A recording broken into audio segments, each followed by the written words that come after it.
दोस्तों नमस्कार। दोस्तों बिहार में 65 लाख फर्जी वोटर पकड़ा गया।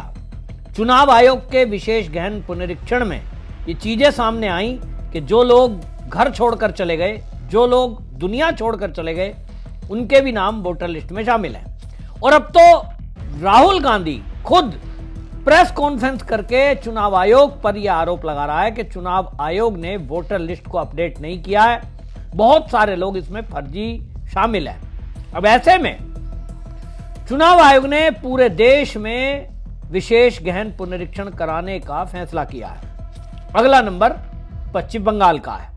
पश्चिम बंगाल का नंबर आते ही शुभेंदु अधिकारी जो बीजेपी के नेता हैं, उन्होंने एक अनुमान जाहिर किया और उन्होंने कहा यदि बंगाल में ठीक से गहन पुनरीक्षण हुआ तो 1 करोड़ से अधिक फर्जी मतदाता वोटर लिस्ट में जो शामिल हैं वो बाहर होंगे। और इसलिए उन्होंने कहा कि राज्य के जो कर्मचारी हैं वो टीएमसी के दबाव में रहेंगे, सरकार के दबाव में हैं, और इसलिए केंद्र के कर्मचारी आकर के यहां इस विशेष गहन पुनरीक्षण को करें। इस पर ममता बनर्जी बौखला गई। ममता बनर्जी ने सार्वजनिक रूप से एक कार्यक्रम में यह घोषणा कर दी। गुरुवार को ममता बनर्जी जो है वहां झारग्राम के एक जनसभा में गई और उन्होंने खुलेआम कह दिया कि किसी भी कीमत पे चुनाव आयोग के विशेष गहन पुनरीक्षण को वो नहीं होने देगी।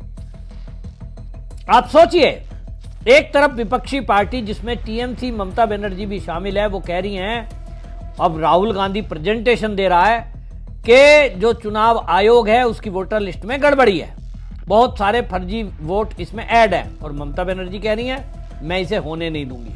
उस पर दलील क्या रख रही हैं कि साहब ये जो गहन पुनरीक्षण हो रहा है, चुनाव आयोग पिछले रास्ते से ये एनआरसी करा रहा है। ममता बनर्जी से मैं पूछना चाहता हूं कि अगर ये एनआरसी ही है, अगर सरकार एनआरसी ही कराएगी तो क्या आप एनआरसी नहीं होने दोगे? ममता बनर्जी कहती है नहीं होने देंगे। क्यों?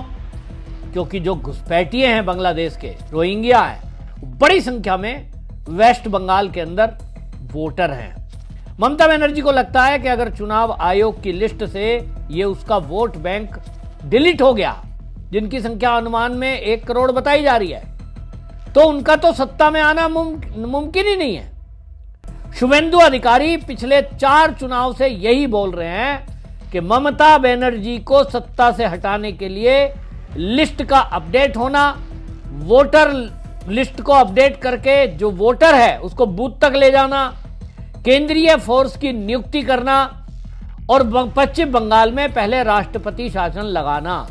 अगर यह राष्ट्रपति शासन नहीं लगता है तो चुनाव बीजेपी नहीं जीत सकती। क्यों? क्योंकि जो बीजेपी का वोटर है उसे तो घर से नहीं निकलने दिया जाता, और अगर कोई निकल गया तो उसका साथ मारपीट की जाती है, घर जला दिया जाता है, पता नहीं क्या क्या होता है। और इसीलिए ममता बनर्जी कह रही हैं कि मैं इस विशेष गहन पुनरीक्षण को नहीं होने दूंगी, क्योंकि उनको पता है कि उनका 1 करोड़ का जो वोट बैंक है तो डिलीट हो जाएगा। तो क्या ममता बनर्जी इस तरह से अड़ के वो विशेष गहन पुनरीक्षण को रोक सकती है? उत्तर है नहीं। ममता बनर्जी भी ये बात जानती है, तो इसीलिए खुद बोल रही हैं, चाहे मुझे गोली मारो, चाहे मुझे जेल भेज दो, मैं एक भी बंगाली का नाम नहीं कटने दूंगी। अब वो उसको भाषा में जोड़ रही है, क्योंकि बांग्ला भाषा तो वेस्ट बंगाल के लोग बोलते, वही भाषा बांग्ला भाषा बांग्लादेश वालों की है, और ममता बनर्जी उसको भाषा से जोड़ रही है। यह बहुत ही खतरनाक है। ममता बनर्जी को चिंता करनी चाहिए कि अगर वो वेस्ट बंगाल का कोई व्यक्ति का नाम कटे वोटर लिस्ट से, वो चिंता का विषय है। मैं भी कहता हूं नहीं कटना चाहिए, लेकिन ममता बनर्जी बांग्लादेश से आए हुए रोहिंग्या घुसपैठियों के नाम क्यों चुनाव आयोग से कटने पर परेशान है? उनको तो खुद आगे से आके कहना चाहिए कि हाँ भाई, वोटर लिस्ट का जो काम है पुनरीक्षण का वो हो, बंगाल में हम सहयोग करेंगे और एक भी घुसपैठिया इस लिस्ट के अंदर नहीं होना चाहिए। लेकिन ताज्जुब की बात यह है कि कांग्रेस की जहां सरकार है, टीएमसी की जहां सरकार है, ये सब लोग इस बात को नहीं बोलते। ये केवल ये बोलते हैं एसआईआर होना ही नहीं चाहिए। एक तरफ आप चुनाव आयोग पे आरोप लगाओगे कि वोटर लिस्ट में गड़बड़ी है, फर्जी लोग शामिल हैं, लिस्ट ठीक नहीं है, और जब चुनाव आयोग कह रहा है कि मैं लिस्ट ठीक कराता हूं, चलिए विशेष गहन पुनरीक्षण करा देता हूं, दस्तावेज लाइए, मैं घुसपैठियों को भी इससे बाहर करता हूं, तो आप कहते हैं नहीं, घुसपैठियों को बाहर नहीं होने देंगे। आपकी भाषा इसके बजाय कुछ और है, लेकिन आप इसी तरह की भाषा बोल रहे हैं। भारतीय जनता पार्टी पर ममता बनर्जी आरोप लगा रही हैं कि एनआरसी के नाम पर ये पुराने दस्तावेज मांगे जा रहे हैं, जो SIR हो रहा है और वही एनआरसी में है। तो आप जो है इस तरह की बातें कर रहे हैं। लेकिन आपको एक और बात बताऊं, ममता बनर्जी ने तय कर लिया कि वो केंद्र को सीधी धमकी दे रही है। वो कहते हैं अच्छा कुछ भी कर लो, और वो कह रही है पहले अमित शाह अपने पेपर दिखाए। अरे भाई, अमित शाह के पेपर तो सार्वजनिक हैं, उनका पता सार्वजनिक है, उनके दादा परदादा उन सबका एड्रेस सार्वजनिक है। कहां मना कर रहे हैं? अमित शाह जब वोट में अपना वोट बनवाया है तो उन्होंने दिखाया ना अपने पिता का प्रमाण पत्र। तो यही तो चुनाव आयोग कह रहा है। लेकिन ममता बनर्जी ने एक काम और किया। चुनाव आयोग ने ये जो विशेष गहन पुनरीक्षण है, ये अभी बंगाल में बाद में होगा, लेकिन अभी जो चुनाव आयोग है, राज्य चुनाव आयोग, उसको आदेश दिया कि वहां 2002 की जो मतदाता सूची है उसको प्रोवाइड कराए, उसको अपडेट करे। इसी में 2 अधिकारी उस लिस्ट में ही गड़बड़ करने लगे, क्योंकि इनको लग गया कि 2002 का ये जो वोटर लिस्ट है, इसी के आधार पे पहचान की जाएगी लोगों की, और इसीलिए 2002 की वोटर लिस्ट में गड़बड़ी करने लगे। तो 4 अधिकारियों को चुनाव आयोग ने सस्पेंड कर दिया, उनके खिलाफ FIR के आदेश दे दिए। 2 चुनाव पंजीकरण अधिकारी, 2 सहायक चुनाव पंजीकरण अधिकारी और 1 डाटा एंट्री ऑपरेटर, ये ऐसे 5 कर्मचारियों को, जिसमें 2 तो ये वेस्ट बंगाल सिविल सर्विस के अधिकारी हैं। ये जो 4 हैं, 2 चुनाव पंजीकरण अधिकारी, 2 सहायक चुनाव पंजीकरण अधिकारी, यानी इतने बड़ी पोस्ट का व्यक्ति, और वो ममता बनर्जी के इशारे पर गड़बड़ी कर रहा है लिस्ट में।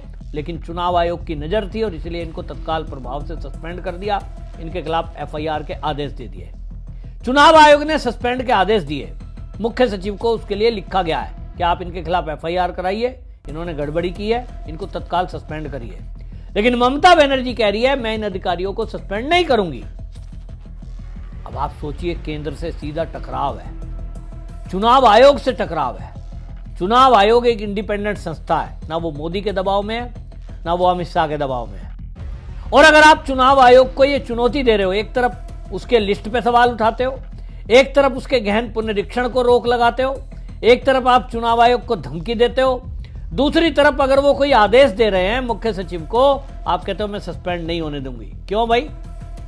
आप इस देश में अराजकता पैदा करना चाहते हो? अगर केंद्र की कोई एजेंसी अगर अपनी काम कर रही है, इंडिपेंडेंट संस्था चुनाव आयोग, तो आप उसको चुनौती दोगे? इस देश में क्या चाहते हो कि चुनाव आयोग कोई भी आदेश देगा, फिर उसका आदेश कौन मानेगा? यही ममता बनर्जी है जो ये दिखाना चाहती है अधिकारियों को कि मैं तुम्हारे साथ हूं, चिंता मत करो। और वो कह रही हैं खुलेआम, अरे थोड़े दिन की बात है, फिर देखो। इनको लगता है मोदी हट जाएगा, फिर तो लूटो काम चलेगा, फिर अधिकारियों की बल्ले बल्ले होगी। अब ये इनका सपना है। देश अब दूसरे मोड में है, और देश के अंदर देश का युवा जो कि 60% है, वो अब भ्रष्टाचारी सरकार नहीं चाहता, वो अब ट्रांसपेरेंसी चाहता है। और इसलिए लोगों ने तय कर दिया कि कम से कम अभी मुझे नहीं लग रहा 10-20 साल मोदी की सरकार या बीजेपी की सरकार इस देश से कहीं हटने वाली है। लेकिन इन लोगों का दिमाग इतना है कि देखिए आप इस तरह से अधिकारियों को सस्पेंड करने के लिए मना कर रही हैं और खुलेआम केंद्र को, चुनाव आयोग को धमकी दे रही हैं। ऐसे में क्या रास्ता बचता है? मैं पहले भी कह चुका हूं, ममता बनर्जी जितनी धमकी केंद्र को देगी, चुनाव आयोग के काम में रोड़ा बनेगी, उतना ही राष्ट्रपति शासन की तरफ बंगाल चलेगा। क्योंकि चुनाव आयोग जब तक चुनाव ही नहीं कराएगा, जब तक विशेष गहन पुनरीक्षण नहीं हो पाएगा। होने देंगे तो चुनाव होंगे, नहीं होने दोगे तो सेंट्रल फोर्स लगाई जाएंगी, लेकिन होगा, फिर राष्ट्रपति शासन के लिए भी रिकमेंड किया जाएगा। तो ममता बनर्जी के ऊपर है कि वो राष्ट्रपति शासन लगवाएंगी या आराम से चुनाव आयोग का सहयोग करेंगी। आपको क्या लगता है दोस्तों, ममता बनर्जी क्या करेंगी? अपनी राय कमेंट में लिखें, वीडियो शेयर जरूर करें। वंदे मातरम।